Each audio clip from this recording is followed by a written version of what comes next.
네, 많은 분들이 출석 인증을 해주셨습니다. 혹시 출석 인증을 못하신 분은 댓글창에 도시 이름과 성명 그리고 교육 참석이라고 댓글을 남겨주시면 감사하겠습니다. 참고로 저희가 강연 때마다 질문이라든지 간단한 감상평을 주시면 커피 쿠폰을 드리는 이벤트도 마련했습니다. 많은 참석 부탁드리겠습니다.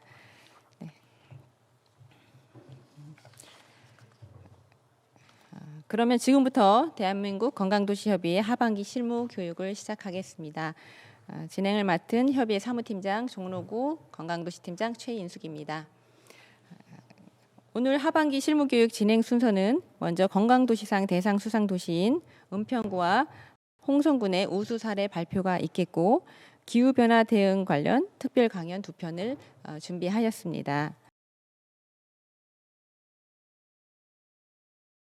발표에 앞서 먼저 지난번 협의회 실무자들을 격려하기 위해 정세균 국무총리께서 보내주신 격려 영상을 함께 보시겠습니다. 존경하는 대한민국 건강도시협의회 회원 여러분 반갑습니다. 먼저 지금 이 시각에도 방역의 최전선에서 애쓰고 계신 지방자치단체 공직자 여러분께 감사드립니다. 특히 코로나19가 장기화되면서 검사 업무 폭주로 비상근무에 여념이 없으신 보건소 공무원 여러분의 노고에 어떤 말로 위로를 드려야 할지 모르겠습니다. 정말 고맙고 또 자랑스럽습니다. 올해 정기총회는 코로나19로 공개 행사를 하지 않는다고 들었습니다. 국민의 건강을 위해 어려운 결정을 하신 관계자 여러분, 감사합니다. 협의회의 결정이 코로나를 극복하는 데 큰 힘이 될 것입니다. 2006년 창립한 건강도시협의회는 그동안 지속 가능한 건강도시를 만들기 위해 꾸준히 노력해왔습니다. 지방정부 간 건강도시 정책과 정보를 공유하고 공동정책을 추진해왔습니다. WHO와 AFHC 같은 국제기구와 힘을 합쳐 건강도시 발전 방안을 모색해왔습니다. 이러한 협의회의 노력 덕분에 대한민국 지자체들이 건강도시로 거듭나고 있습니다. 해외에서도 대한민국 도시정책의 모범 사례를 배우기 위해 방문하고 있습니다. 지난 14년간 여러분께서 함께 이루어낸 결과입니다. 여러분의 헌신과 노고에 감사드립니다.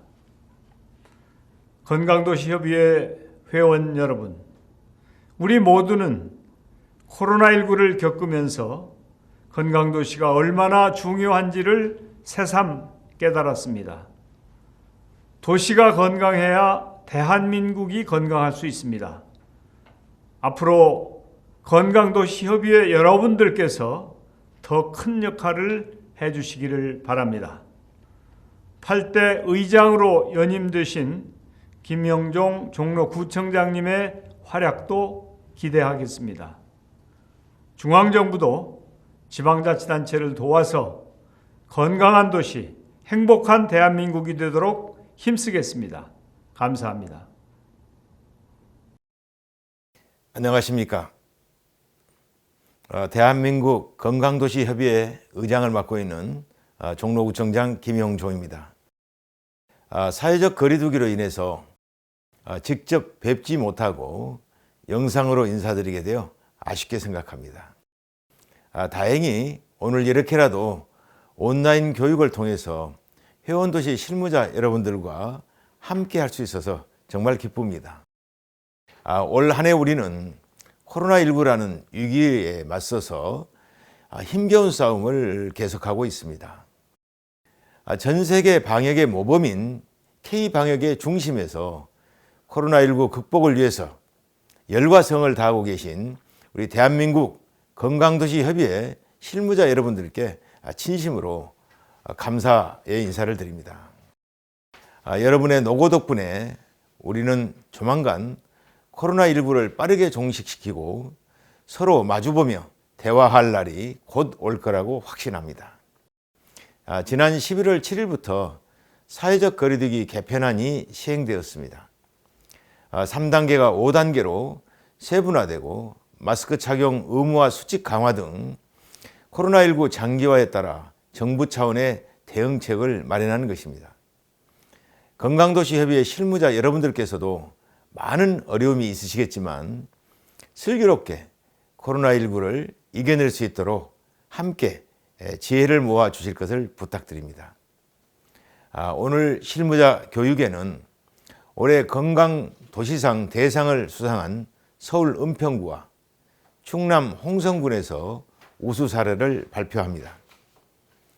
회원도시 간의 우수 사례를 공유하는 이번 기회를 통해서 좋은 건강도시 만들기가 확산되었으면 하는 바람입니다.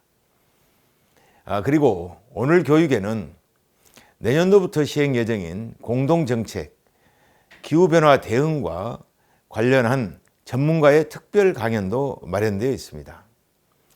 기후위기로 인해서 우리의 삶이 위협받고 있는 요즘에 기후변화 대응이라는 공동정책은 매우 시기적절한 주제라고 생각합니다.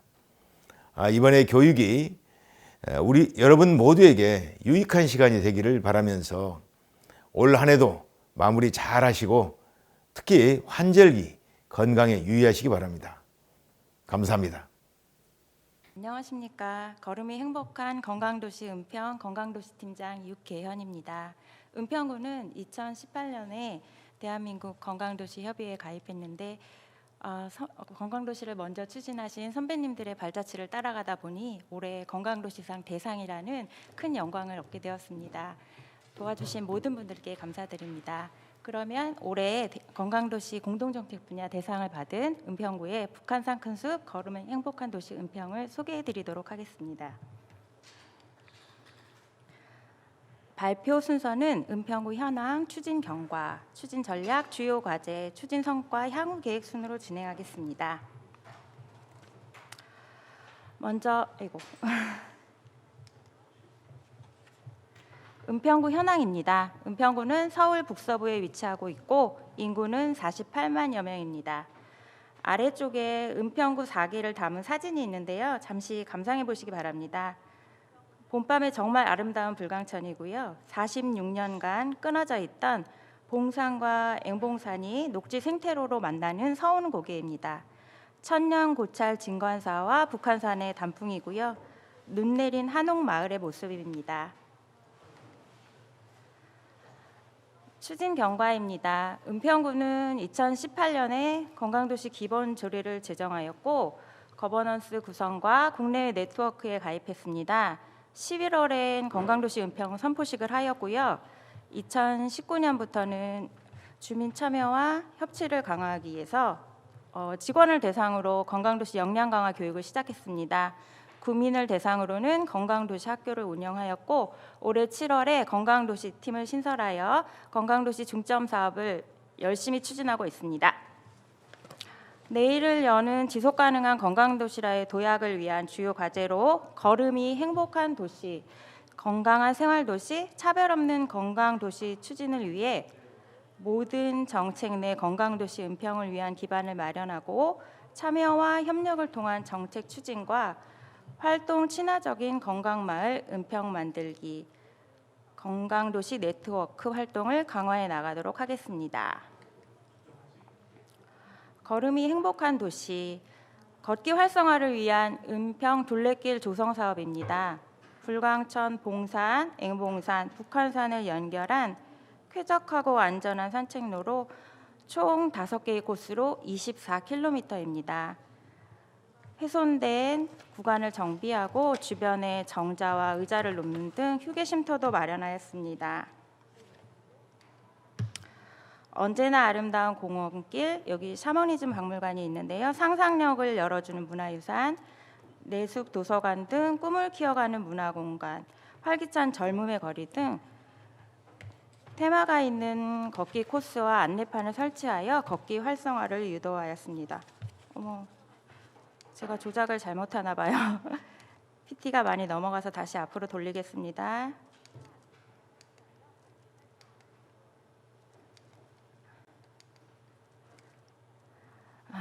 은평구민 걷자 프로젝트입니다. 다양한 걷기 대회를 추진하였습니다. 역사와 문학을 느낄 수 있는 둘레길과 한문화 특구를 걷는 은평 가족 걷기 대회, 온 가족 함께 불광천을 걷는 대회, 건강 형평성 제고를 위해 어르신과 어린이가 함께 걷는 세대 통합 한마음 걷기 대회, 장애인과 가족이 함께하는 가족 건강 대회를 운영하였습니다. 걷기 동아리를 육성하고 걷기 왕을 선정하여 주민들의 참여를 이끌어내고 건강 도시 학교를 통해 활동 매니저를 양성하여 다양한 홍보 캠페인과 자원봉사 활동도 진행하였습니다. 어르신들을 대상으로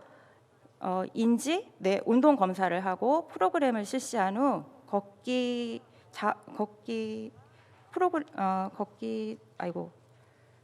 동아리로 전환하여 운영하고 아침 걷기 시범학교 등 맞춤형 프로그램을 운영하였습니다.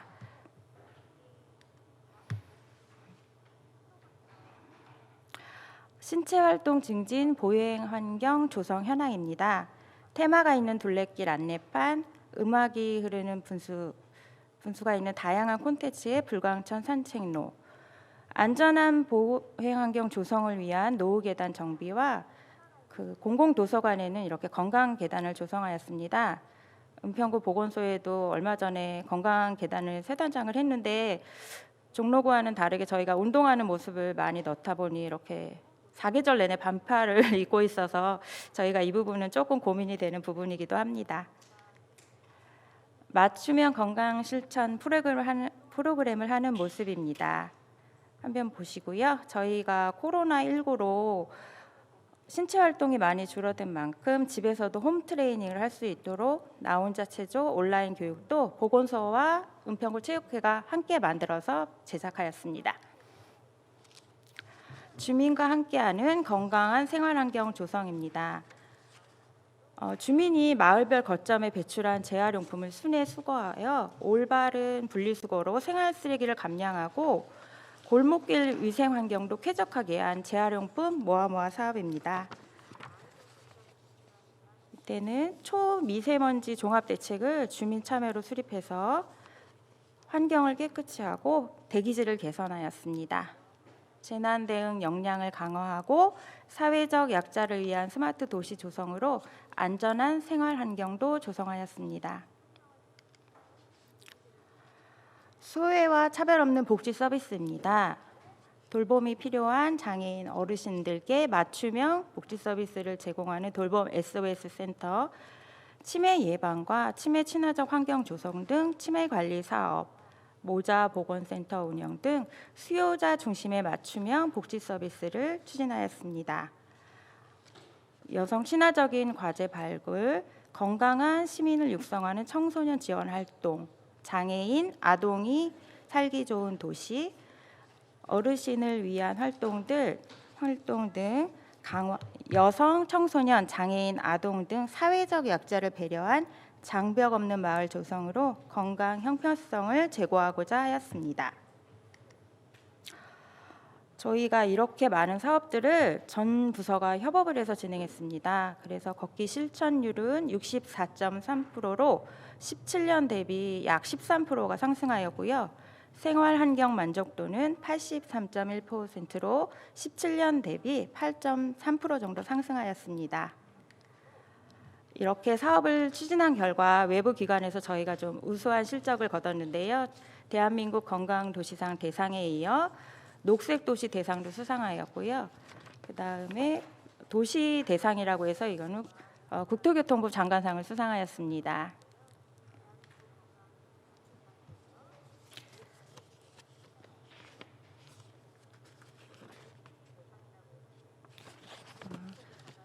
주민과 함께하는 건강도시 은평 사업 현황입니다. 앞서 말씀드린 재활용품 모아 사업이고요. 여기 바로 위에 있는 사진 아이맘 택시 사업이라고 면역력이 약한 임산부와 영유아를 위한 택시를 태워서 병원에 이렇게 모셔다 드리고 하는 사업입니다. 오늘도 은평구를 아주 쌩쌩 달리고 있습니다. 주민과 함께하는 다양한 축제 현장인데요. 은평구에서는 이렇게 아이들이, 청소년이, 온 가족이, 온 마을이 함께 참여하는 다양한 축제가 있습니다. 가운데에는 대표적으로 은평구의 아주 유명한 축제인 파발제와 5월을 멋지게 수놓은 벚꽃 축제가 있었습니다.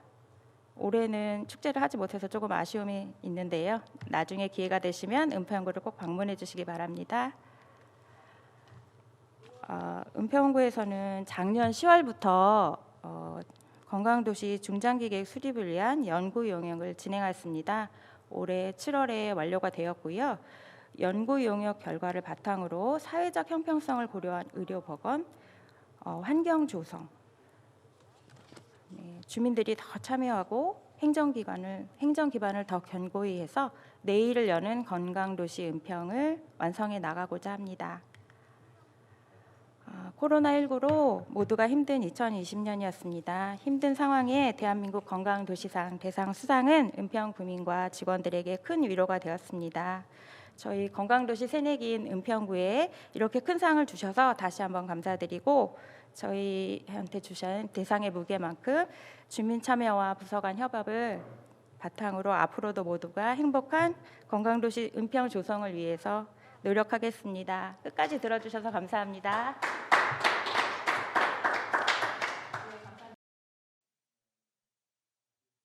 네, 양해 말씀드리겠습니다. 예, 화면 조정 관계로 잠시 진행이 지연되었습니다. 그럼 다시 홍성 김정숙 팀장님을 모시고 발표를 듣겠습니다.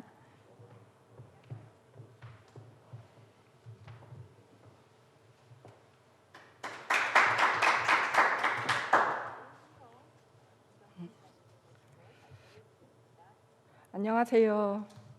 제5회 대한민국 건강도시상 일반 분야 우수 사례 농촌형 건강도시 주민 참여형 건강공동체 조성사업 발표를 진행하게 된 홍성군 보건소 건강증진팀장 김정숙입니다.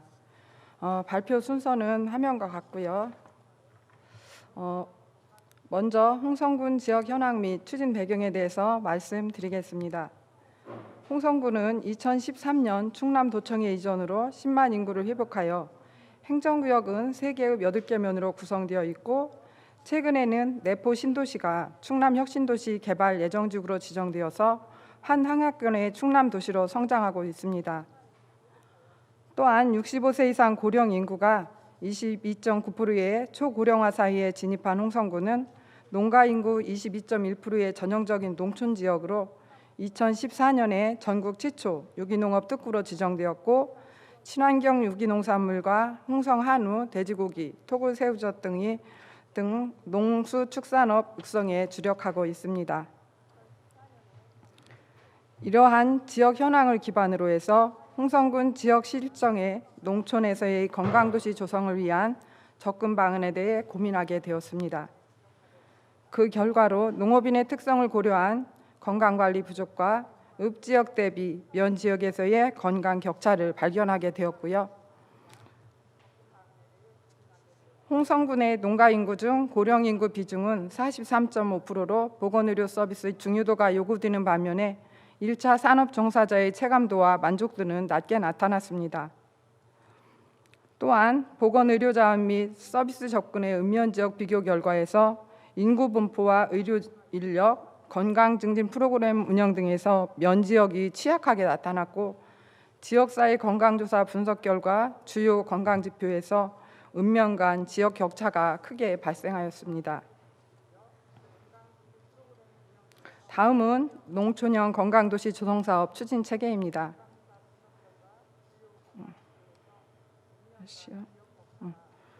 사업 대상은 농업인과 25개 행정부서 시범지역 전체 주민으로 하였고, 부서 연계 사업비를 포함한 총 사업비 185억을 투입해서 2019년부터 지속하여 운영 중에 있습니다. 농촌지역 실정에 맞는 지속 가능한 건강공동체 조성을 목표로 군정 전반에 걸쳐서 농촌형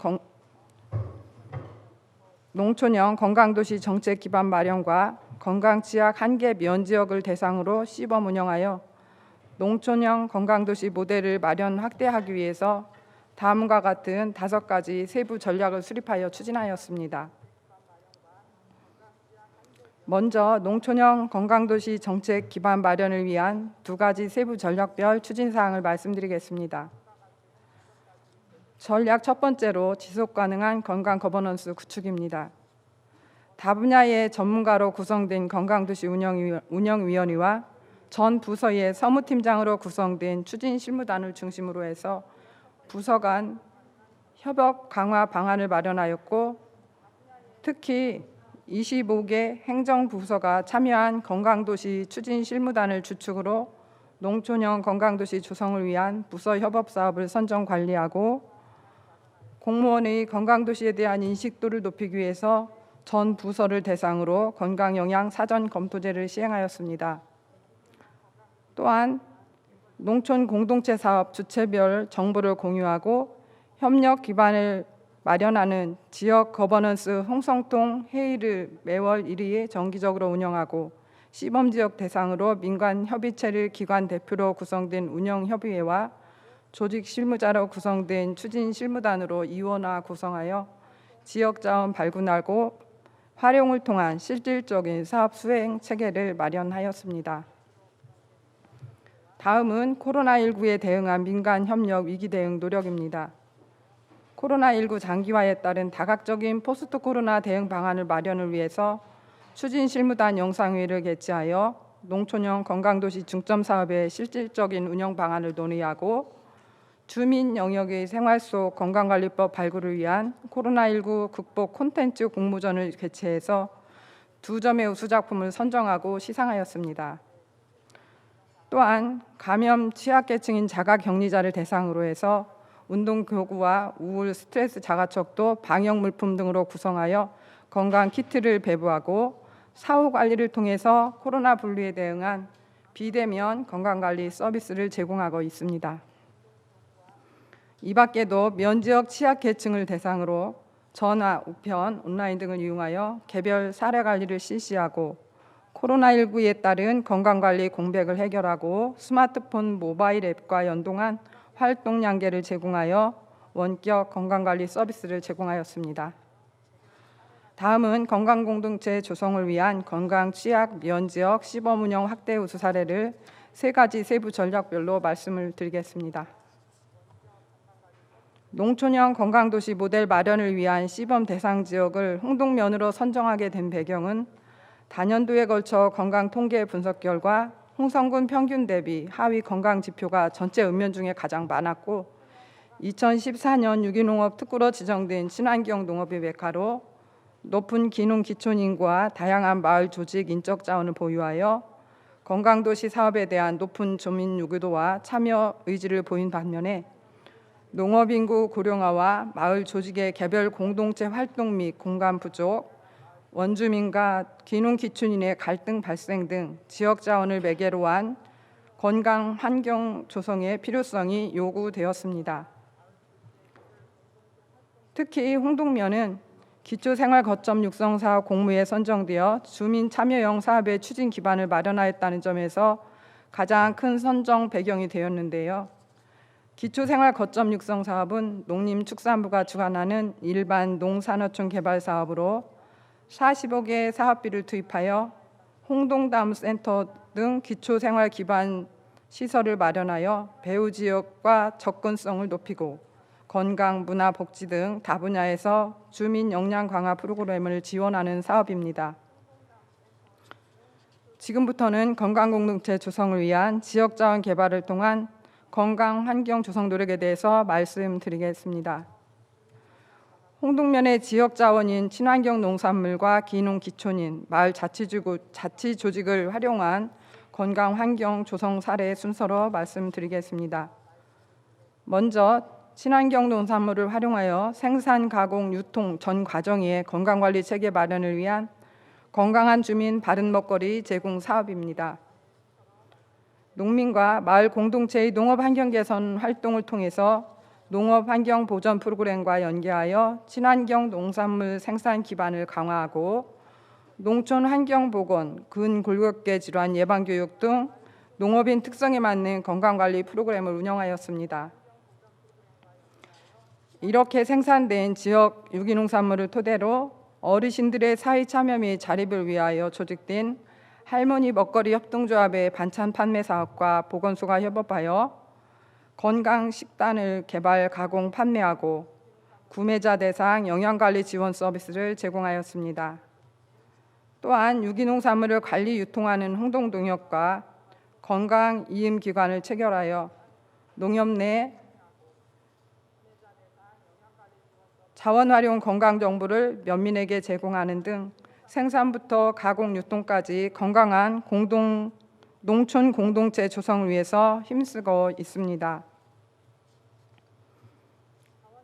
다음은 기농기촌인을 활용한 보건 서비스 소외계층 대상 건강돌봄 서비스 제공 사업입니다. 지역 주민 역량 강화를 통해 주민 스스로의 건강을 돌보고 나아가서 마을 이웃의 건강을 살피는 건강 리더 양성 사업으로 마을의 칩거 어르신 대상 월 2회 이상 정기적으로 건강 돌봄 서비스를 제공하는 건강 지킴이와 다중이용 시설 이용 주민 대상으로 건강 정보를 전달하는 건강 지도자로 역할을 분리하여 운영하였습니다. 건강도시 기본 조례를 개정하여 예산 지원 등 건강 리더의 활동 근거를 마련하였고, 건강 리더의 활동 사항은 월 1회 정기 회의 및 온라인 카카오톡 단체방을 통해서 상시 공유하고 서로의 활동을 촉진하는 계기를 마련하였습니다. 건강 환경 조성을 위한 세 번째 마을 자치 조직 활용 방안입니다. 홍동면에 존재하는 자발적인 59개의 마을 자치 조직의 활동 사항을 공유하고 상호 간 자원을 활용하여 건강, 경제, 교육, 환경 공동체 조성을 위한 다양한 사업을 전개하였습니다. 특히 홍동면 내 민간 의료기관인 우리마을 의료조합 우리동네의원과 보건소가 자원 연계 협약을 체결하고 주민자치위원회 건강복지분과를 신설하여 지역 내 건강 문제를 발굴, 건강관리 서비스를 지원하였으며 지역화폐 닙을 발행하여 지역경제 활성화를 도모하고 발달장애 청소년을 대상으로 심리지원 및 직업교육을 실시하였으며 청소년 사랑방인 크크 만화방을 운영해서 건강, 봉사, 문화활동 등 요구들을 반영한 동아리 활동을 지원하고 있습니다. 또한 주민 스스로 일회용품 없는 마을 축제를 기획하여 환경보증금 제도를 운영하고 지속가능한 환경 공동체의 활동을 지원하고 있습니다. 다음은 지역 자원을 활용한 주민 인식 개선 노력입니다. 농촌의 건강도시에 대한 낮은 주민 인식도 제고를 위해서 마을 축제와 홍동 주민 원탁회의를 통해 건강 캠페인을 전개하고 건강 환경 개선을 위한 생활 속 의제 발굴을 통한 주민과의 토론을 이끌어냈습니다. 특히 지역 주민으로 구성된 우리마을 기자단을 활용해서 발굴된 지역 현안 및 마을 소식에 대하여 우리마을 의료조합과 보건소가 적시성 있는 건강 정보로 재구성하여 마을 소식지, 마을 통신을 통하여 게재하는 등 주민 참여를 기반으로 해서 건강관리 정보를 체계화하였습니다. 마지막으로 취약 요인 분석을 통한 건강지표 개선입니다. 지역사회 건강조사 소지역 심층 분석 결과 홍성군 평균 대비 단연간 하위 지표로 나타난 점심 식사 후 칫솔질 실천율과 혈압 인지율 개선을 위하여 지역 주민 대상 사전 설문조사를 실시하여 취약 원인 분석에 따른 사업 수행 전략을 수립하였습니다. 경제활동 인구 및 노인층의 실천율이 저조하게 나타난 칫솔질 실천 유도를 위하여 다중이용시설의 칫솔과 다인용 칫솔 거리를 제작 비치하고 이닫기송을 제작하여 보급하는 등 대상자별, 계층별 칫솔질 가능 환경을 조성하였고, 노인층의 인지기능 저하에 따른 혈압 수치 인지 부담 개선을 위해서 색상으로 구분하는 혈압 온도계를 자체적으로 제작 보급하였습니다.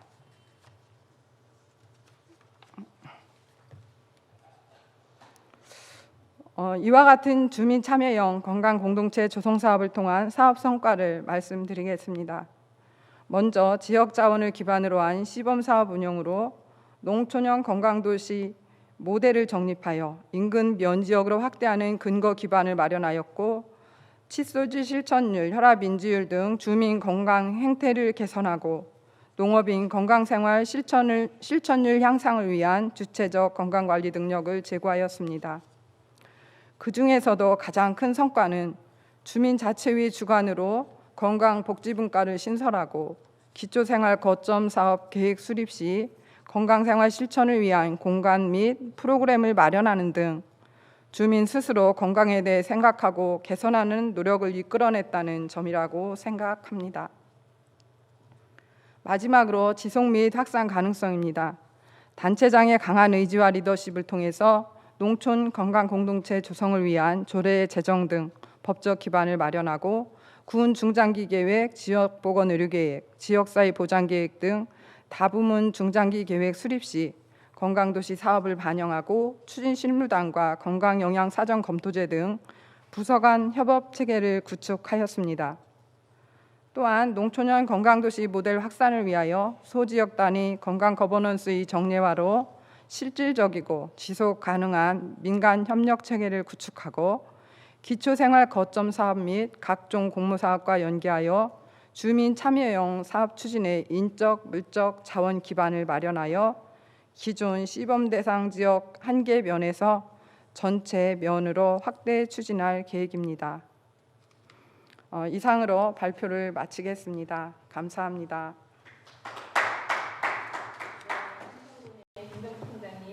감사합니다. 네, 잠시 은평구의 질문 사항이 하나 있는데 먼저 하고 또 진행을 하겠습니다. 일단 1번의 김상희 님이 협업을 통한 건강도시 사업 추진이 돋보입니다. 수고 많으셨어요.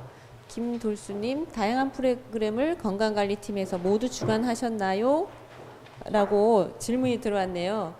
그러면 우리 은평구의 육경현 팀장님께 잠시 답변을 듣겠습니다. 예, 다양한 프로그램을 건강관리팀에서 모두 주관하셨는지요? 건강도시 사업 자체가 워낙에 전 부서가 협업을 해야 되는 사업인 것 같고요. 은평구에서도 14개 부서로 건강도시 추진단을 구성했습니다. 건강도시 추진단에 14개 부서가 들어갔지만 각 부서에서도 여러 가지 사업을 했고요. 다 같이 협업을 해서 이런 좋은 성과도 나올 것 같습니다. 감사합니다. 예, 답변이 되셨을까요? 그다음 이혜숙님, 도봉구 이혜숙님, 건강도시 학교 지정이 인상적입니다. 우리 전은아님, 새내기 건강도시 은평구 알찬 사업으로 대상을 축하드립니다. 부산진구도 시민공원을 잘 활용해 보겠습니다. 라고 댓글 주셨고요. 그리고 서린권님, 고향인 은평구가 건강도시로 발전해 나가는 모습이 인상적이었습니다. 수상 축하드립니다. 라고 주셨습니다. 예, 은평구는 이렇게 질문 마무리하고요. 홍성군 질문 사항도 있네요. 예, 홍성군 팀장님, 비대면 건강교육은 동영상으로 하셨는지 물었습니다. 그러면 김정숙 팀장님의 답변을 좀 들어보겠습니다. 네, 비대면 건강교육을 동영상으로 하셨는지요?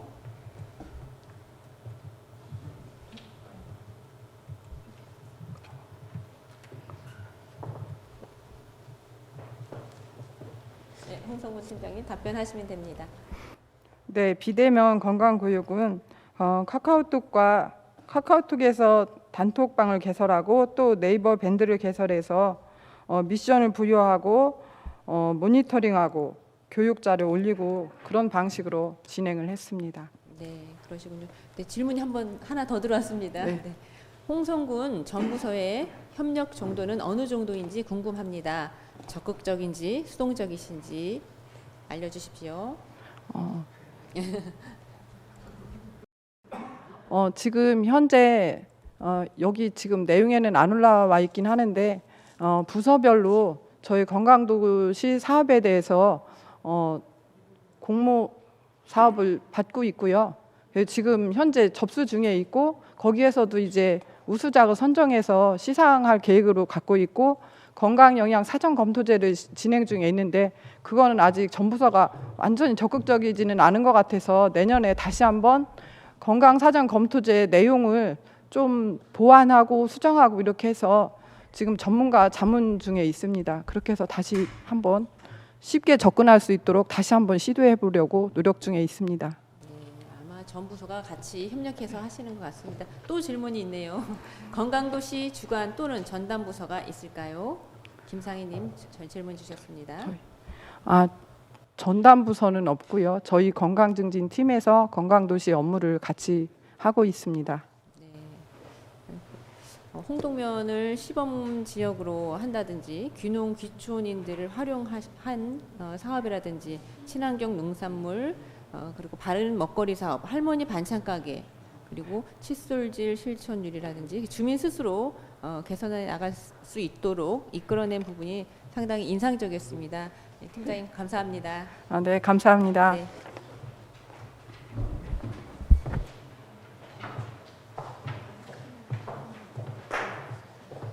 네, 다음으로 내년도 시행 예정인 신규 공동정책 기후변화 대응 관련 특별 강연이 있겠습니다.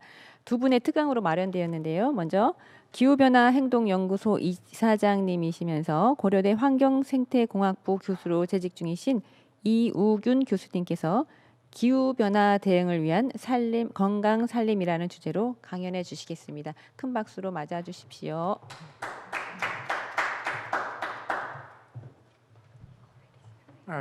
안녕하십니까. 여기에 같이 넘어가는 게 보이네. 안녕하십니까. 방금 소개받은 고려대학교 환경생태공학과 이우균 교수입니다. 제가 원래 그 기후변화 행동연구소 이사장인데 그쪽으로 연락이 와서 저는 건강도시라 그래서 제가 전공이 이제 환경, 생태, 산림 이런 거라 그 생태가 건강한 도시인 줄 알았더니 이게 사람이 건강한 도시라 그 수락은 해놓고 굉장히 잠을 못 자다가 제주도 학회 갔더니 여기 김호 교수님을 보는 순간 이게 해결이 됐다 생각해서 김호 교수님께 우리 나눠서 합시다 이렇게 했습니다. 제가 이렇게 다 떠넘겨드리는 물론 김호 교수님 다 하시면 좋겠는데 그러면 또 제 도의가 아닌 것 같아서 그 김호 교수님께 부탁드려서 김호 교수님께서 바쁘신데도 와주신 거에 다시 한번 감사드리고요. 저는 그래서 또 살림을 했었어요. 준비를 열심히. 그랬더니 우리 그 서현정 선생님께서 이메일을 보내서 살짝 코멘트 하신다 그랬는데 그게 살짝이 아니더라고요. 그래서 그 우리 그 수강하시는 분들이 조르실 것 같다는 걱정을 해주셔서 제가 어제 다 뜯어 고쳤습니다. 그래서 굉장히 노력했다는 말씀을 한번 드리고 시작을 하겠습니다. 자, 지금 저 코로나가 굉장히 유행인데요. 저는 뭐 굉장히 걱정스럽습니다. 그런데 그 기후 변화니까요. 기후 변화하고 코로나하고 좀 비교를 해보는 것도 필요할 것 같습니다. 여러분이 뭐 최근에 기후 변화가 코로나에 어떤 영향인가 이런 거를 연구하시는 분도 많은데 저는 현상학적인 걸 봤어요. 우선 코로나는 여러분이 다 아시는 것처럼 전지구적 차원이고 원인자가 그 처음에 뭐 중국에서 왔다 그러지만 뭐 어디 있는지도 모르는데 뭐 누가 그 걸릴지는 모르는 이런 불특정 다수한테 그 피해를 주는 거고요. 그 다음에 사회 전 분야의 관심과 해결책을 모색하고 있잖아요. 뭐 그 백신만 만드는 것뿐만 아니라 방역 체계도 있고 그리고 우리나라는 뭐 비교적 잘하고 있는 거로 저희가 평가하지만 뭐 좀 선진국이라고 했던 나라들이 정말로 이렇게 뭐 형편없이 하는 걸 보면서 그 민낯들이 속속히 드러나고 그 다음에 전지구 국가 지자체의 다원적 해결을 하고 있고 지금 여기도 건강도시협의회인 것처럼 지자체 노력이 그 좀 많이 돋보이는 것처럼 다원적 해결이라는 거 그리고 변화를 넘어선 위험과 위기 굉장히 위험한 거를 느끼잖아요.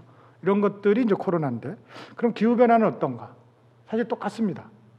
전지구 차원이고 원인은 불분명한데 피해자 불특정 다수고 사회 전 분야에 관심이고 잘하는 나라도 있고 못하는 나라도 있고 전 국가 지자체 종로구 다 서울시 해야 되고요. 이것도 위험하다는 거예요.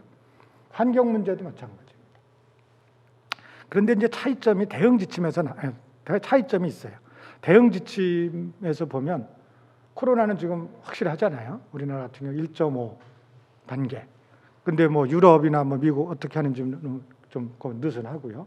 그런데 기후 변화에 대해서 우리가 이런 다양 단계가 있을까요? 별로 없습니다. 그런 거 차이가 있는 것 같고, 그 다음에 시민의 경각심 문제에서도 심각하게 차이가 있습니다. 여러분 코로나는 굉장히 심각하게 느끼지만 기후변화가 과연 그렇게 심각하다고 느끼는지, 뭐 기후변화가 문제다라는 걸 느끼는데 심각하다고는 안 느끼는 것 같습니다. 만약에 그런데 5년 뒤 10년 뒤에 이 기후변화로 인해서 코로나와 같은 이런 현상이 된다.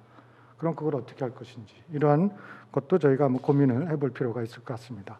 제가 그래서 건강한 살림 도시 사람으로 약 20분 설명하고요. 김호 교수님께서 그 건강 도시 보건 건강에 대해서 설명을 해주시겠습니다. 아시는 것처럼 기후 변화는 뭐 여러 해석이 있는데요.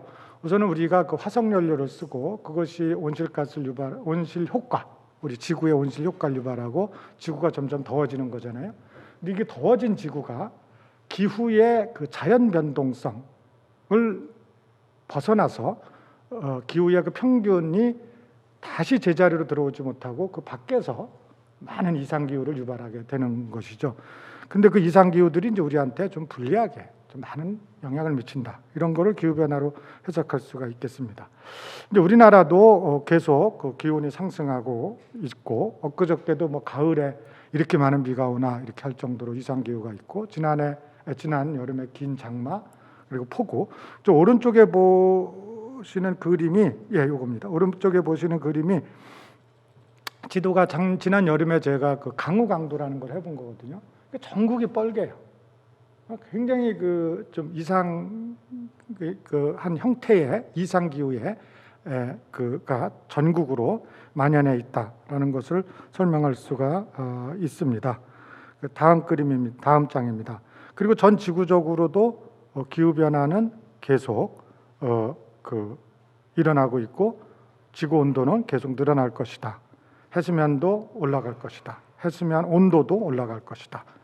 그리고 평균 강수량도 많은 데는 더 많아지고 적은 데는 더 적어질 것이다. 이런 것들이 예측이 됩니다. 그래서 그 유럽의 그 유명한 스톡홀름 리질리언 센터가 있는데, 거기에서는 지구 위험 한계선이라는 것을 가지고 지구가 얼마나 위험한 것을 여러 섹터에 대해서, 부문에 대해서 했는데, 종다양성이 훼손되는 거, 이거 굉장히 위험하다. 이 밑에 왼쪽으로 내려간 7시 방향으로 내려간, 뭐 종다양성은 지금 뭐 거의 회복 불가능한 상태다. 회복 탄력성이 없다. 이렇게 된 거고요. 그다음에 뭐 농업이나 이런 걸 통해서 그 질소의 그 방출 순환이 굉장히 또 심각한 거다. 그리고 이제 위에 12시 방향으로가 기후 변화입니다. 기후 변화가 매우 심각하다라는 겁니다. 이거는 이제 뭐냐면 경계를 넘어갔다는 거예요. 다시 못 돌아온다는 거예요. 굉장히 심각한 수준이죠. 그래서 이거를 대응해 나가는 방법은 이제 완화와 적응이 있는데, 이게 어제 제가 고친 겁니다. 어제 그 서현정 선생님께서 보내주신 서울특별시 종로구 기후변화 적응대책 세부 시행 계획을 제가 이제 그대로 캡처해서 온 건데요.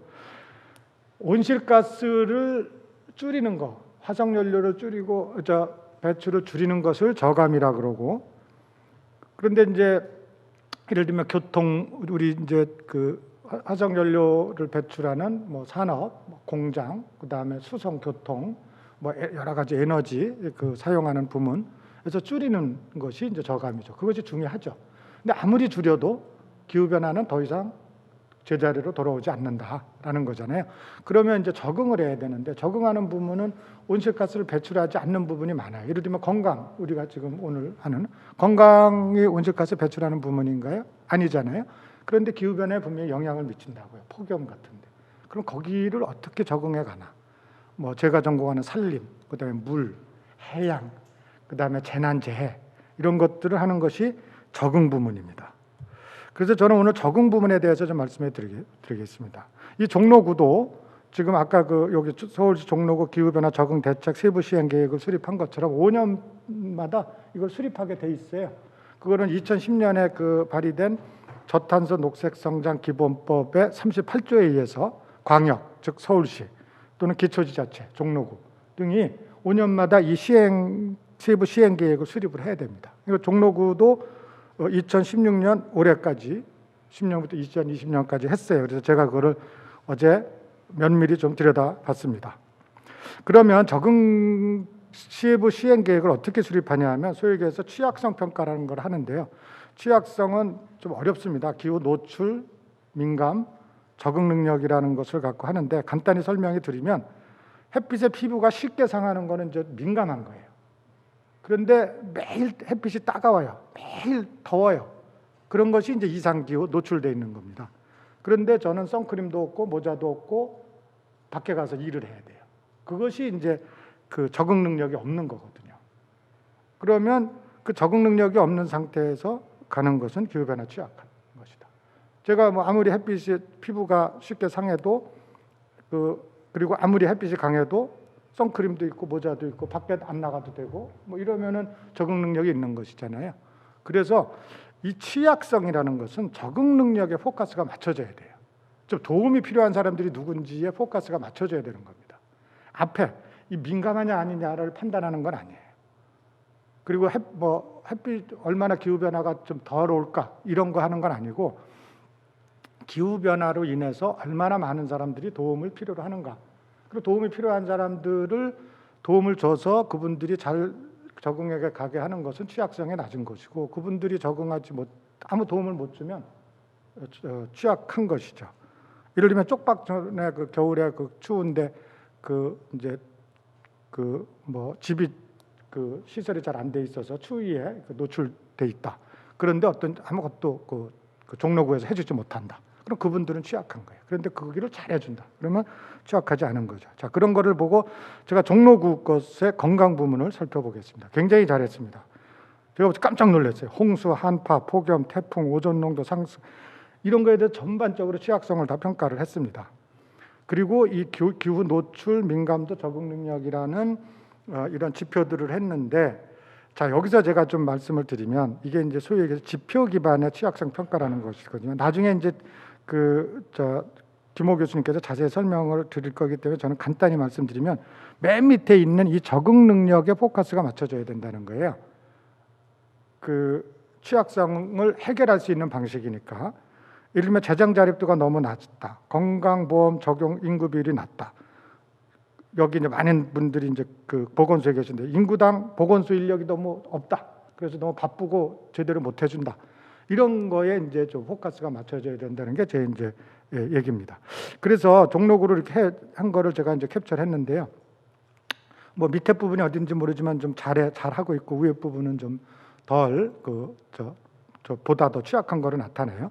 그런데 이게 뭐 우리 구가 취약하다 그래서 덜 취약성이 낮다 그래서 높다 그래서 뭐 시비가 엇갈릴 게 아니고 사실은 상대적 비교입니다. 종로구에서 입장에서 보면 어느 동을 더 우선적으로 해야 되나 이런 우선순위를 결정하는데 이런 것들이 쓰여지고 그 다음에 이제 동별 비교를 통해서 적응 대책과 연계를 시키는 거거든요. 어디 동을 먼저 해야 되겠다 이런 식으로 연계가 되는 거기 때문에 우리 동이 뭐 취약하게 나왔어 그렇다 그래서 그거를 너무 나쁘게 생각하면 안 됩니다. 예를 들면 이 그림을 보시면 이게 되는지 모르겠는데 그 위에 그림 두 개 보세요. 그러면 노출하고 왼쪽에 있는 취약성하고 거의 비슷해요. 그러니까 아주 이상 기후가 세게 오면 어디나 취약하다는 거로 이렇게 볼 수가 있어요. 그런데 밑에 거 두 개 보시면 저쪽 위쪽 그 평창동 쪽은 민감도가 굉장히 높습니다. 그런데 평창동의 또 밑에 오른쪽 그림 보면 적응 능력도 좋아요. 그러니까 민감도가 높은데 적응 능력이 좋으니까 왼쪽 위에 있는 그림 보면 취약성이 낮습니다. 그러니까 이런 것을 가지고 어느 동은 민감한 부분이 많은데 적응 능력이 얼마나 없어서 이런 대책을 필요하겠구나 이런 것들을 해야 된다는 겁니다. 미래 예측은 잘 못했더라고요. 이거 쉽지 않습니다. 미래를 예측하는 것은. 그런데 사실은 이렇게 미래가 예측돼야 됩니다. 자, 왼쪽에 2000년도고요. 2020년, 2050년이잖아요. 그럼 어떻게 이거를 예측했는지 모르지만 밑에 부분에 있는 제가 이렇게 화살표 쭉 들어간 거에 밑에 적응 능력이라는 부분 있잖아요. 지역 내 총 생산, 그다음에 재정 자립도, 건강보험 적용 비율 비용, 인구당 보건소 인력. 이것이 현재는 얼마인데 이것이 2020년에 현재는 얼마인데 2050년에는 어떻게 개선될 것이다. 그러면 그때 취약성은 어떻다. 그러면 보통 우리가 어떻게 할 수 있냐면 현재 상태로 갈 때의 취약성. 보건소 인구가 현재 국민 1인당 몇 명인데 뭐 배로 증가시켰을 때의 미래 2050년 취약성. 그러니까 훨씬 더 낮아지니까 보건소 그 인력을 좀 보강해 주세요. 뭐 이런 대책들이 나오게 되는 거거든요. 그래서 그런 쪽으로 해야 되는데 아마 이런 식으로는 안 한 것 같다는 제가 생각이 들었고요. 그러면 이제 세부 시행 계획을 보면 건강한 모든 정책의 중심이 되는 뭐 숨쉬기 좋은 도시 만들기, 전염병으로부터 안전하게 이렇게 되는데 이게 좀 그 아까 그 취약성 분석한 거하고 연계성이 매우 낮아요. 자, 여기에 제가 딱 어제 캡처해서 넣었는데요. 예산기획과 건축과 건강증진과 건강증진과 청소행정과 쭉 해서 모든 행정의 건강개념 도입, 건강도시를 위한 친환경 건축물 활성화, 뭐 헬스 웰리스 센터 설립, 맨 밑에 쪽방거주자 의료 및 보건 서비스 제공 이게 쭉 있거든요. 그런데 그게 왼쪽 밑에 물음표 밑에 있는 취약성 평가할 때 했던 적응 능력과는 아무런 상관이 없어요. 이것을 어떻게 개선을 해야 뭐가 어떻게 된다는 이런 것이 없습니다. 사실 지역 내 총생산들을 뭐 어떻게 해서 늘리겠다, 재정 자립들을 어떻게 해서 늘리겠다, 건강보험 적응 인구 비율을 어떻게 늘리겠다 이렇게 대책이 나와야 되는 거거든요. 근데 그거는 안 나온 거예요. 그러면 이게 누가 잘못했을까요? 이거는 누가 잘못했다고 할 수가 없어요. 저도 이런 그 지자체 이런 거를 하거든요. 근데 저는 이거를 하는 사람이지 건강 모르는 사람이고 물 모르는 사람이고, 그러니까 그 전문가들하고 자문을 해서 협의해서 해야 되는 거예요. 그러면 만약에 건강과 관련돼서 이렇게 나왔다는 거는 보건소나 건강 관련된 부서에서 잘못한 거죠. 이거를 여기에 그 환경과 보건위생과, 아니 의학과 건강증진과 이런 데서 잘못한 게 아니거든요. 그래서 앞으로 올해 이제 종로구도 새로 한다 그러는데 어디서 하는지 모르겠어요. 그래서 오늘 교육 끝나시면 종로구에서도 어디서 하는지를 파악을 하셔서 요렇게 되는지를 보고 꼼꼼하게 한번 챙기는 시스템이 필요할 것 같습니다.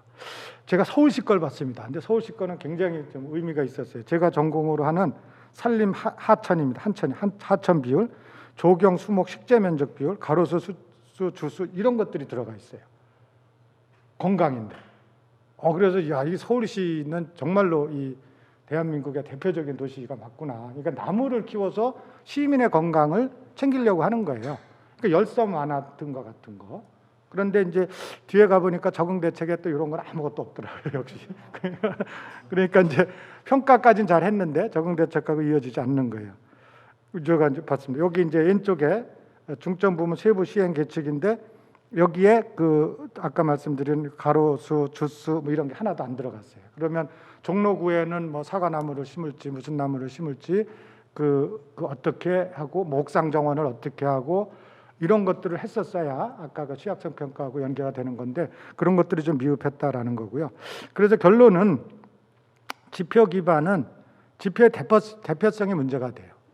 아까 이제 김호 교수님이 자세히 해주실 것 같은데 그 누락됐을 수도 있고 필요 없는 게 들어가 있을 수도 있고 그래서 그런 것이 하나고요. 그 다음에 이제 그러한 것들을 개선하는 쪽으로 시행 계획하고 연계가 안 된다. 그러니까 그 건강 부문은 건강 전문가의 적극적인 참여가 절실히 요구된다라는 거로 소개를 하고요. 제가 원래 하기로 했던 거를 한 2분 내로 줄이겠습니다. 자, 그러면 아까 도시 지역에서 그 서울시가 나무를 심어서 시민의 건강을 지킨다 그러는데 그러면 도시 지역에 있는 산림은 어떤 역할을 하는가? 사실은 그 기후 변화에서 보면은 온실가스 흡수원이에요. 이산화탄소를 흡수하는 거예요. 그래서 보면 그 우리나라 산림에서 약 75조 원의 온실가스가 흡수됩니다. 그 온실가스 흡수되는 거를 돈으로 따지면 그럼 국민 1인당 약 150만 원에 되는 거예요. 그리고 그 IPCC라는 데서는 흡수원을 산림, 농지, 초지, 습지, 주거지 이렇게 나누는데 그것들 중에서 이제 주거지에 도시숲도 있다는 것이고요. 뭐 소음 차단, 대기 정화, 그다음에 열섬 완화, 뭐 여러분 다 아시는 거죠. 그런데 문제는 이 산림도 죽어가고 있는 거예요 지금. 우리나라에서 그 한라산의 구상나무, 저 소백산의 구상나무, 그다음에 고산 수종, 그 강원도 설악산에 있는 것들이 좀 죽어가거든요. 그러니까 산도 건강하지 않은 거예요. 오히려 도시에 있는 숲이 더 건강할 수도 있어요. 왜냐하면 철저하게 뭐 주사 주고 뭐 이렇게 하니까. 근데 저쪽 위에 있는 산은 봄에 가물거나 또는 다른 뭐 그 피해를 받으면 자연 상태에서 그 의료 체계의 도움을 못 받고 죽어가는 거고. 그러니까 그런 것도 이제 우리가 산림 분야에서 매우 심각하다라는 거고요. 온실가스 흡수 능력이 굉장히 떨어집니다. 이제 산림도 그렇게 죽어가니까 산림도 늙어가는 거예요. 그 늙어가는데 살림을 하는 이런 건강 체계는 없어요 지금. 그러니까 늙어가니까 건강하지 않으니까 이제 온실가스 흡수가 줄어든다는 흡수량이 줄어든다는 거고요. 그런데 이제 도시 지역에서 그 나무를 철저히 가꾸는 거는 건강한 사람을 가꾸듯이 건강한 온실가스 흡수원을 가꾸는 것이다라고 얘기를 할 수가 있습니다. 자, 마지막으로 그 우리나라가 지금 넷제로를 선언했잖아요. 그 의미가 뭔지. 그 파리 기후변화 협약에서는 2도시로 하자고 그랬어요. 그런데 그렇게 해도 지구 평균 온도가 그 2도씨는 넘어갈 것이다. 아무리 우리 국가가 자발적으로 그 제시한 온실가스 감축 목표를 달성한다 하더라도 2도씨 넘어간다. 그러면 인류가 위험해진다. 그래서 1.5도로 하자라는 거예요. 1.5도로 하려면은 뭐 1.5도로 하면 우리 인류가 좀 지탱 가능한 거고요. 근데 1.5도로 하려면 어떻게 돼야 되냐면 2050년까지 배출을 제로로 해야 돼요. 산술적으로 계산을 하면. 근데 지금 우리나라가 1년에 7억 톤 배출하거든요. 그래서 37% 감축한다 그랬었잖아요. 그것도 잘 못하고 있어서 국제적으로 욕먹고 있는데, 그리고 이제 새로 제시한 그 2050 저탄소 비전에서는 그 75% 감축한다 그랬어요. 그래서 1억 7천 톤 배출한다 그랬는데 그게 과연 가능한가? 그런데 넷제로를 선언했다는 거는 2050년까지 제로로, 그러니까 배출을 제로로 하는 거예요. 근데 배출을 제로로 한다는 것은 흡수한 만큼만 배출하는 거예요. 그리고 우리나라 산림에서 1년에 4,500만 톤이 흡수되거든요. 그러면 우리나라 7억 톤에 4,500만 톤이 약 7%, 6.5% 정도 되는 거예요. 그러면 4,500만 톤만 배출할 수 있는 거예요, 우리나라가. 그리고 지금의 37%가 아니라 93% 감축이 가능한 거거든요. 그럼 4,500만 톤이 점점 줄어들어요. 그러면 그 산림에서 흡수량이 줄어들면 우리가 배출할 수 있는 양도 줄어드는 거예요. 그러니까 굉장히 중요한 거죠. 그래서 아까 말씀드린 건강한 도시, 건강한 산림도 매우 소중한 거예요. 그러니까 숲이 건강해야 우리가 이산화탄소를 많이 흡수하고 우리가 배출할 수 있는 양도 그만큼 많아진다는 그 얘기가 됩니다. 그래서 이게 제가 있는 건물인데요. 이 건물 주변에 있는 이 나무 하나들 옆에 녹색으로 되는 요거 하나하나를 이제 얕보면 안 돼요. 굉장히 소중하게 다뤄야 되고, 여기 종로구청에 있는 이런 요 나무들, 이게 이제 여기에 나중에 지금 있는지 모르지만 다 아마 팻말이 나무마다 이렇게 붙을 겁니다. 얘는 1년에 얼마 흡수해, 뭐 이렇게. 그리고 돈으로도 아마 환산할 것이고 꼼꼼하게 챙겨야 되거든요. 근데 그런 것들이 그렇게 하면 어떤 효과가 있을까요? 물론 온실가스를, 이산화탄을 많이 흡수하니까 우리나라가 배출할 수 있는 거 많이 되는 것이고, 그 다음에 도시가 건강해지는 거예요. 그러면 뭐 기후 완화도 되고 미세먼지 흡수도 되고 뭐 소음도 감소되고, 그러면서 거기에 이제를 에서 사는 또는 그쪽을 이용하는 시민들도 건강한 것이다라고 해서 제가 제목을 산림 도시 사람 건강으로 이제 해본 겁니다. 그래서 제 강의는 여기까지 마치고요. 제가 한 2분 더 한 것 같은데요. 나머지 강의는 김호 교수님께 부탁을 드리도록 하겠습니다. 고맙습니다.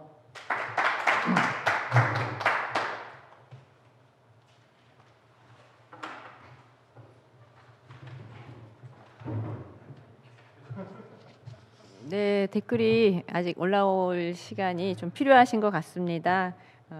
그러면 김호 교수님 강연까지 듣고 나서 질의응답과 평을 듣도록 하겠습니다. 그 전에 제가 소개를 못 드린 댓글이 하나 있었습니다. 도봉구 이예숙님, 홍성군 정말 고생 많으셨습니다. 지역 자원을 활용한 바른 먹거리 제공 전략이 인상적입니다. 엄마이다 보니 엄마이다 보니 어린이 놀이터도 마음에 와닿네요. 건강도시 수상 축하드립니다라는 댓글 하나 읽어드리고요. 그럼 다음으로 질병관리청 지역사회 건강조사 운영위원 및 질관리위원장님이시고 서울대 보건대학원에 재직 중이신 김호 교수님을 모시고 기후 변화와 건강 도시라는 주제로 강연을 듣겠습니다. 예, 모시겠습니다.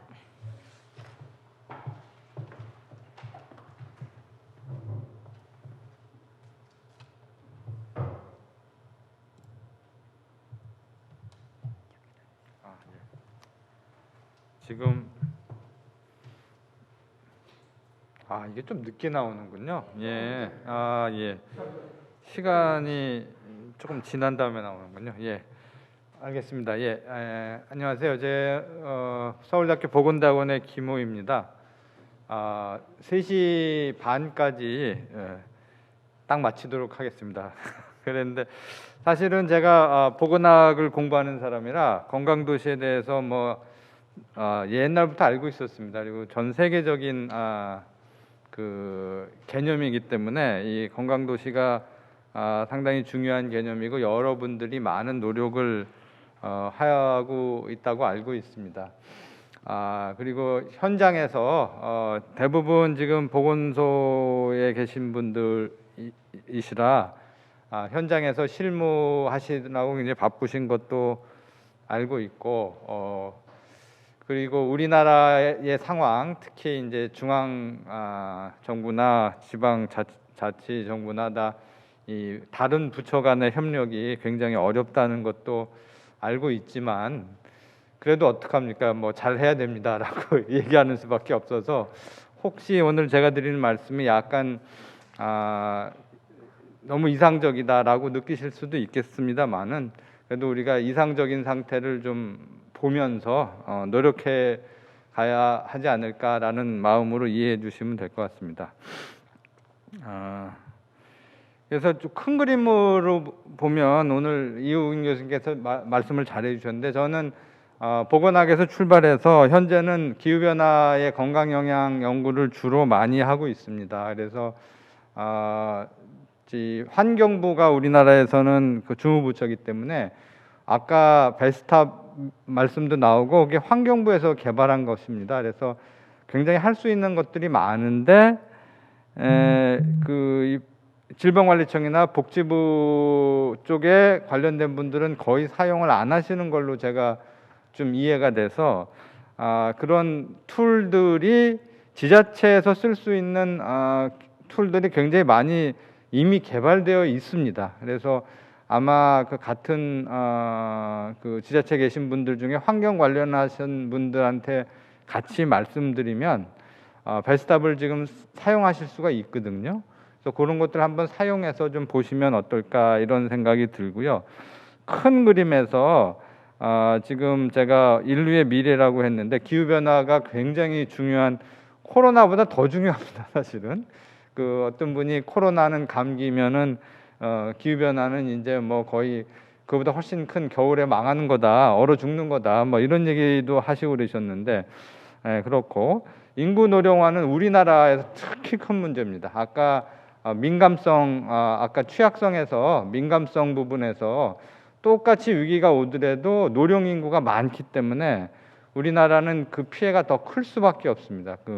그래서 이 노령화 부분도 저희가 굉장히 조심해서 다뤄야 되고 그 정도가 어떤 지역이냐에 따라서 굉장히 다르기 때문에 도시농촌이 굉장히 다르기 때문에 자기 지역에 대한 사정을 거기 사시는 분들이 제일 아시잖아요. 그래서 본인이 해당하는 지역에서 내가 무엇을 할 것인가는 우린 지역성이라고 얘기하는데요. 그 지역성이 굉장히 중요합니다. 그래서 그런 부분들을 오늘과 같은 자리에서 서로 얘기하고 비슷한 환경에 있는 지역에서 좀 교훈을 얻고 하는 것들이 굉장히 중요합니다. 도시화는 전 세계적으로 도시에 사는 인구 비율이 지금 한 70-80%가 되었습니다. 벌써 후진국까지 다 합쳐도. 그래서 우리가 도시화를 얘기하는 게 환경이 너무 다르기 때문에 아까 말씀드린 바와 같이 도시 환경에서 우리가 할 수 있는 일들을 생각해 보자 라는 것이고요. 그 밑에 있는 것들도 굉장히 중요하긴 하지만 오늘 주제하고 좀 벗어나니까 넘어가도록 하고요. 그래서 도시 환경에서 건강 문제를 큰 그림에서 좀 말씀드려 보면 우리가 보통 하는 보건소 사업들 많이 있으시잖아요. 심혈관리나 호흡기. 지금 올해는 이제 코로나에 묻혀가지고 뭐 딴 일들을 잘 못 하시는데 가장 걱정되는 것 중에 하나여서 코로나의 모든 역량이 들어가다 보니까 다른 질환에 의한 의료 이용이 굉장히 감소되고 거기서부터 희생자들이 좀 나오고 있습니다. 사실 암 치료나 다른 치료들이 예년에 비해서 굉장히 줄어들어서 거기서부터 심혈관 질환이나 이런 사망자들이 늘어난다는 보고가 벌써부터 나오고 있습니다. 그래서 코로나 대응도 잘해야 되겠지만 우리가 기초적으로 제공하는 서비스들에 대한 질이 너무 떨어지지 않도록 체크하는 것도 굉장히 중요합니다. 그리고 아까 정신건강이나 치매, 노인성 질환, 인구 고령화 관련해서 이런 부분들에 대한 사업들이 있으시고 보건소마다 역점적으로 하시는 사업들이 있잖아요. 그러니까 이제 기후변화라고 해서 너무 따르게 생각하지 마시고 기존에 하신 사업 중에서 기후변화랑 연결할 수 있는 것들이 무엇인가를 잘 생각하시면 됩니다. 기후변화의 가장 건강 부분에서 중요한 것 중에 하나는 온실가스 배출을 줄이려면 에너지 사용을 줄여야 되고요. 에너지 사용을 줄이려면 신체 활동을 늘리면 됩니다. 그래서 건강에 대부분 좋습니다. 그래서 지금 저희가 이런 걸 공동 편익이라고 그러는데 기존에 했던 것 중에서 그 기후변화 측면에서 얼마나 그 효용이 있는 건지를 잘 체크하셔서 그런 부분들을 같이 보고하시면 어떨까 이런 생각이 많이 들었고요.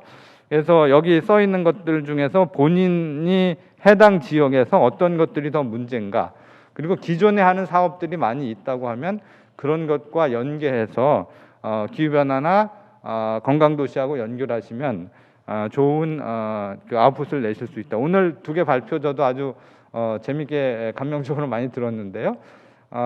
그런 것들을 새로 개발하는 게 아니라 기존에 했던 것들을 조금 다른 각도에서 보시면 이 건강도시나 기후변화 적응과 연결시킬 수 있다라고 생각하시면 좋겠고요. 그래서 이런 것들은 최종적으로 우리가 목표가 되겠고요. 우리 보건하시는 분들이. 그런데 뭐 정책을 좀 해가지고 최종 건강을 올리고 싶은 게 우리의 목적이잖아요. 그러면 그 할 수 있는 것들을 보면 가장 제가 드리는 말씀은 학술적으로 증명이 된 거 위주로 말씀을 드려야 되기 때문에 뭐 예를 들어서 아까 그 나온 것 중에 녹색이 많아지면 건강에 좋을 것 같잖아요. 그런 논문도 있지만 화렵수하고 침엽수하고 미세먼지에 있어서 미치는 영향이 굉장히 다릅니다. 침엽수가 훨씬 좋은 걸로 지금 돼 있어요. 굉장히 어려운 얘기거든요, 과학적으로. 그래서 그런 것들은 제가 말씀드리기는 어렵고요. 나무를 많이 심으면 심리적으로 좋다 이런 거는 연구가 많아서 말씀드리는데 미세먼지 얼마나 효과적인가 이건 아직도 지금 답이 없습니다, 사실은. 그래서 그런 것들을 제가 해라 이렇게 강하게 말씀드리긴, 저는 기본적으로 과학자이기 때문에 과학적 근거가 없는 거는 정확하게 말씀드리기는 어렵지만 정신건강적으로 좋다는 근거는 굉장히 많기 때문에 우리가 걷기 좋은 환경, 영어로 하면 이제 워크가 걷는 거잖아요. 워커빌리티라고 그러는데 걷기 좋은 환경이 건강에 좋다는 연구는 굉장히 많기 때문에 이런 것들을 늘릴 수 있는 그런 정책들도 좋고요.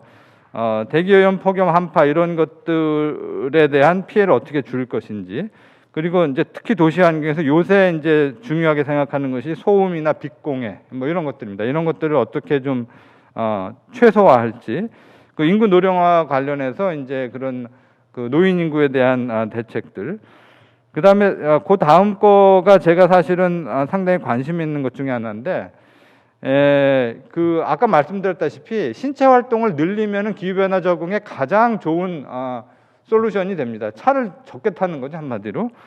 근데 이런 그 교육 프로그램을 하다 보면 이 피드백이 굉장히 중요해요.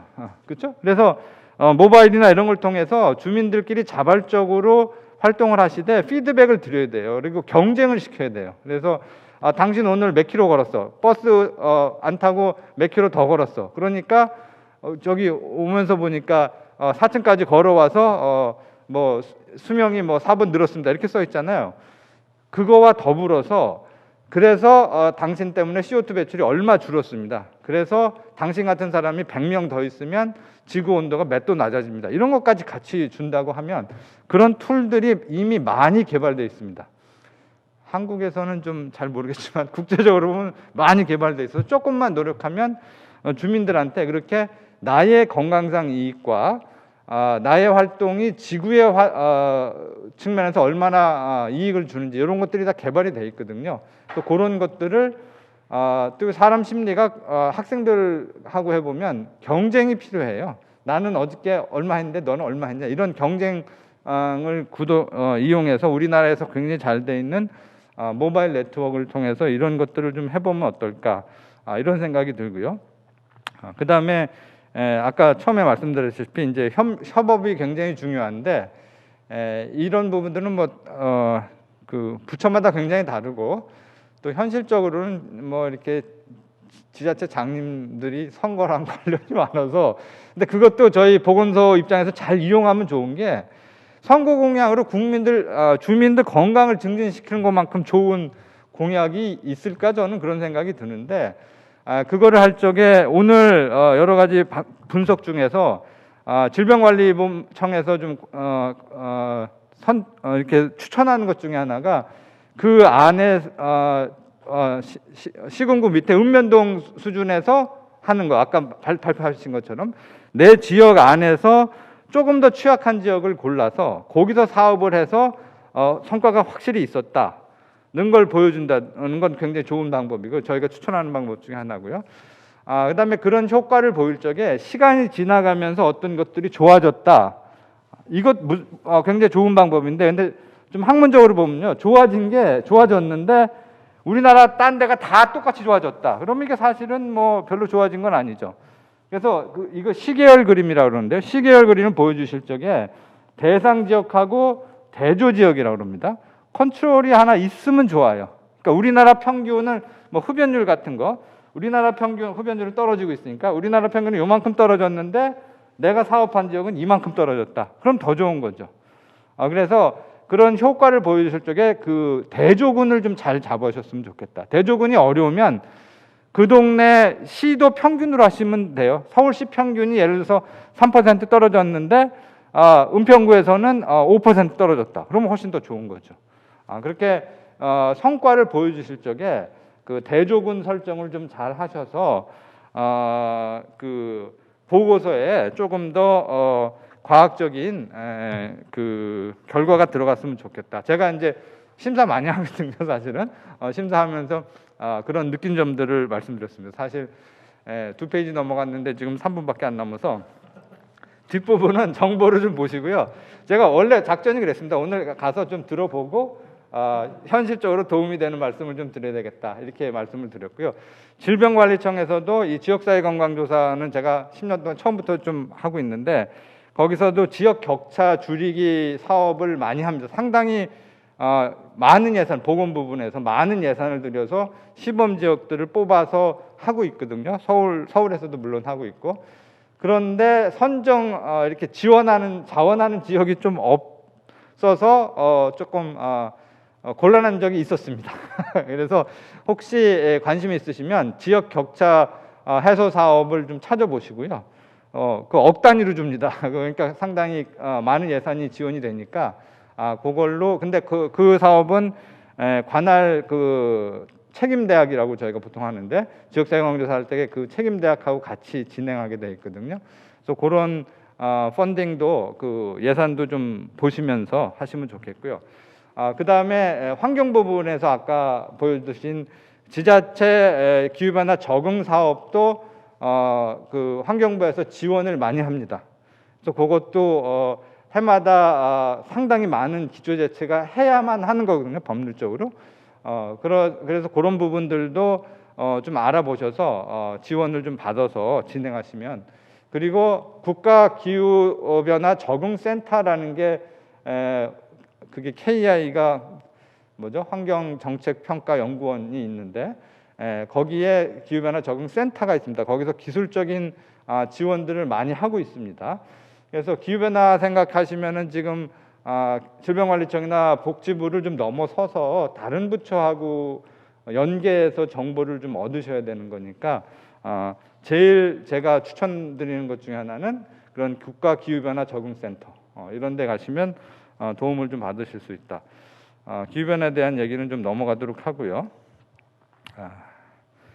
이거는 이 도시를 생각해 보면 도시가 건강에서 기후변화 측면에서 유리한 점과 불리한 점이 있는데 시간이 없어서 좀 간단히 말씀드리면 일본은 도시화가 더 진행되고 있었어요.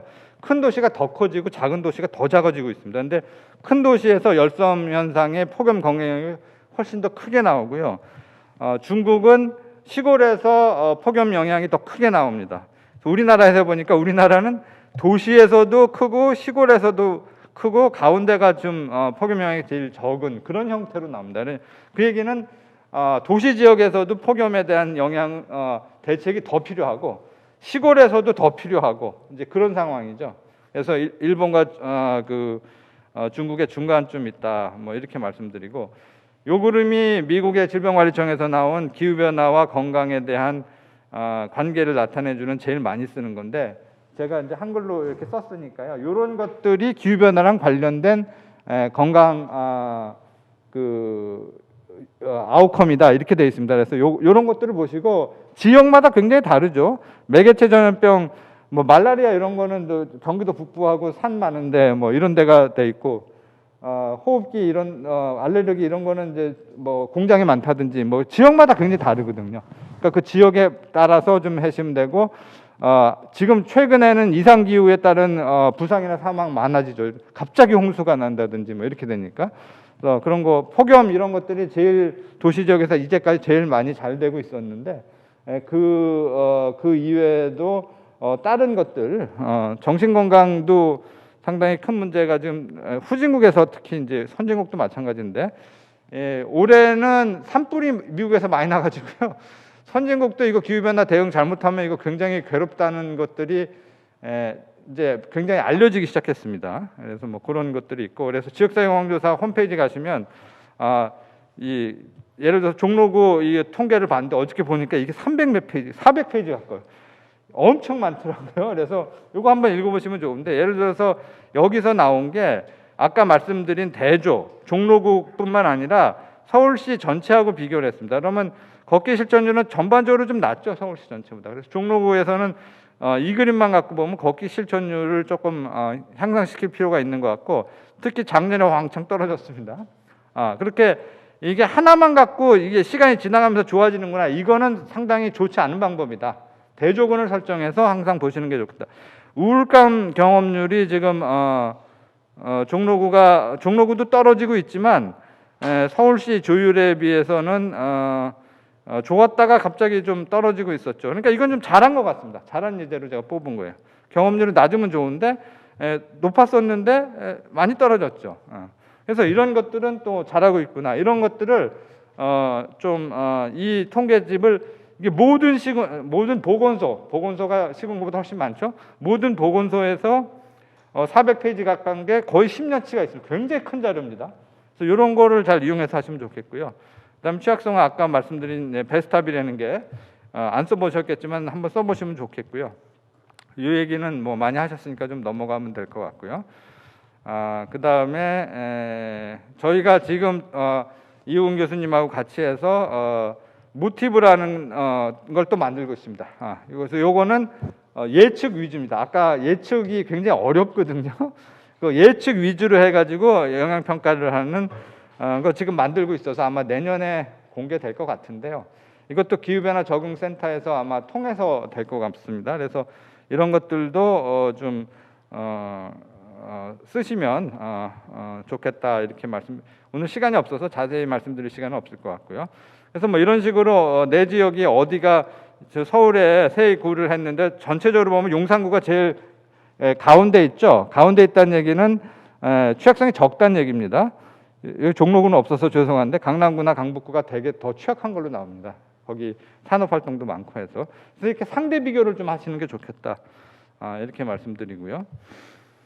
자, 그래서 요 마지막 그림 조금 시간 지나갔는데 5분만 더 쓰겠습니다. 마지막 그림이 뭐냐면요. 제가 이거 수업 시간에 많이 적용하는 건데 이 X축이 그 자전거를 1인당 얼마나 많이 타냐 이런 거예요. Y축은 자전거 사고로 죽는 사람 숫자예요. 그럼 이제 상식 수준으로 생각하면 자전거를 많이 타면 많이 죽어야죠. 사고가 많이 나니까. 그래서 이 정외관계가 있어야 될 것 같은데 이렇게 역관계가 나옵니다. 잘 보면 네덜란드 같은 나라는 엄청 많이 타는데 엄청 조금 죽는 거죠. 그 왜 그럴까요? 환경이나 정책이 잘 돼 있는 거죠. 이태리 같은 나라는 조금 타는데 많이 죽죠. 타기가 안 좋은 겁니까? 우리나라는 이태리보다 더 나쁠 것 같은데 자전거 타다가 다친 사람들가 엄청 많이 봤습니다. 이 환경이나 정책이 좋지 않는 거죠. 그래서 우리가 뭐를 해라 그러고 할 적에 그냥 국민들이나 주민들한테 운동하세요. 그러면 그게 되겠어요? 안 되죠. 운동할 수 있는 여건이나 조건이나 프로그램이나 이런 것들이 된 다음에 자연스럽게 그게 좋아지는 거죠. 그래서 그런 역할을 하는 것들이 지금 여러분들이다라는 생각을 하시고 좀 활동도 이게 시간이 오래 걸립니다. 그렇죠? 활동도 열심히 하시지만 중간중간 이런 통계들을 보시면서 좀 계량적으로 성과들을 정리해가면서 진행할 수 있도록 그렇게 하시면 좋겠고, 요새는 자료들이 굉장히 많이 나오니까 여기저기서 좀 찾아보시고, 오늘 말씀드린 게 이제 대표적인 거였는데 그런 것들도 해주시고, 지금 건강도시 협의체가 있잖아요. 거기 계신 교수님들 제가 대부분 다 잘 아는데 굉장히 좋으신 분들이니까 기술적인 것들이 필요하시다 그러면 그런 공식 조직을 통해서 한번 컨설팅을 좀 하시면 더 좋은 결과가 있지 않을까 이렇게 생각해봤습니다. 예, 감사합니다. 네.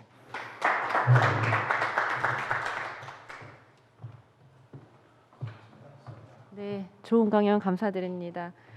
네, 시간이 조금 지체되었는데요. 마무리를 좀 해보겠습니다. 이훈 교수님은 살림이 정말 저희 건강도시에 매우 중요하다라는 말씀을 해주셨고요. 김호 교수님도 저희 보건대학원 교수님이시다 보니까 저희 보건소라든지 건강도시에 상당히 많은 좋은 말씀을 해주셨습니다.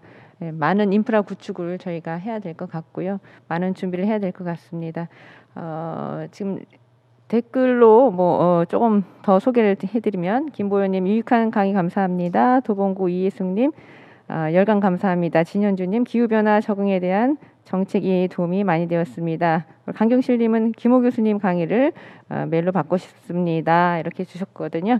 예, 다 수렴해드리고 또 쿠폰도 전달해드리겠습니다. 시간이 많이 지체되어서 오늘은 이것으로 마치고요. 참석해주신 모든 여러분 진심으로 감사드립니다. 여러분이 건강해야 대한민국이 건강합니다. 모두 건강하시기 바랍니다. 감사합니다.